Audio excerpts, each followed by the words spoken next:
na mahal kong mga kaibigan at mga viewers. Ito yung patatas. Kilala naman po natin ng patatas kasi madalas tayong kumakain nito. Minsan, inihalo natin sa karning baka, inihalo natin sa karning manok, sa masarap na pagkain, sa masarap ng mga putahe. Sa kabila noon mga kapatid, ito yung napakagaling na kagamutan bukod sa pagkain.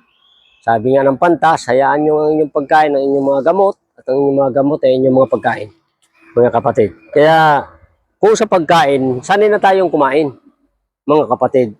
Minsan nga sa pagkain ay mali pa yung sistema ng pagkain. Sa ngayon sa pag-aaral, ang patatas ay dapat kinakain ng hilaw para singkamas. Para makuha nyo ng maayos yung mga potassium at phosphorus nito. Ang patatas, mga kapatid, nasa balat yung maraming potassium. Sabi sa pag-aaral, sa malawakang pag-aaral at malayo na pag-aaral, mga ganyang kalalim ay potassium pa, phosphorus pa.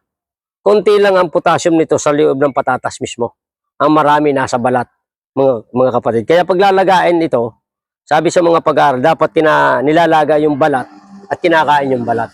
Pero ayon sa kanila, dapat ito'y hugas na hugas talaga. Nililinis ng mabuti. Bago nyo gawin yon mga kapatid, na kainin ng hilaw o kay lagain at kainin yung balat. Alam nyo po ito mga kapatid, itong ganitong regular size na patatas, itong ganitong regular size na patatas, kung gagamitin nyo ito sa mga uric acid, mga kapatid, para pababain ng uric acid, slice lang po nyo ng manipis. Paninipisin pa ninyo ito. Paninipisin pa ninyo yan. Mga kapatid, yan, panipisin nyo pa yan. Yan, paninipisin nyo ng ganyan. Tapos ay ilagay nyo sa baso, mga kapatid.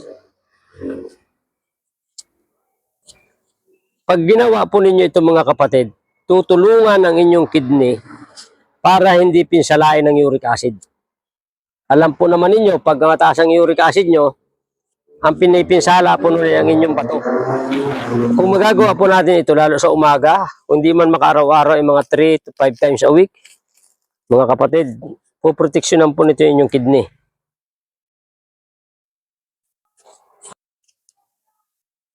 Yan. Kung meron kayong garapon na malaki-laki, nabubog, mga kapatid, ilalagay nyo ito ng tubig. Mas maganda yung garapon na may takip, mga kapatid. Hindi mo lang naman natin. Mga ganito karaming tubig. Ilalagay nyo sa garapong bubog itong patatas. Ilaw po yan. Sa hapon, mga kapatid, may takip po yun. Magdamag. At sa umaga, iinumin nyo po yan, yung isang basong tubig na pinagbabara ng patatas. At iinumin nyo sa umagang-umaga, empty stomach pa. Wala pang kalaman-laman ang tiyan. Mga kapatid, araw-araw, kung magagawa nyo ng araw-araw, sa isang linggo, o kay 5 beses sa isang linggo, bababa yung uric acid nyo. Ang maganda pa nito, pinoproteksyonan pa nito yung inyong puso. Pinoproteksyonan pa nito yung inyong bato. Pinoproteksyonan pa nito yung inyong bituka, mga kapatid. Napakaganda, simple-simple lang. Hindi kayo maghihirap para ipaghanda kayo ng ganyang inumin.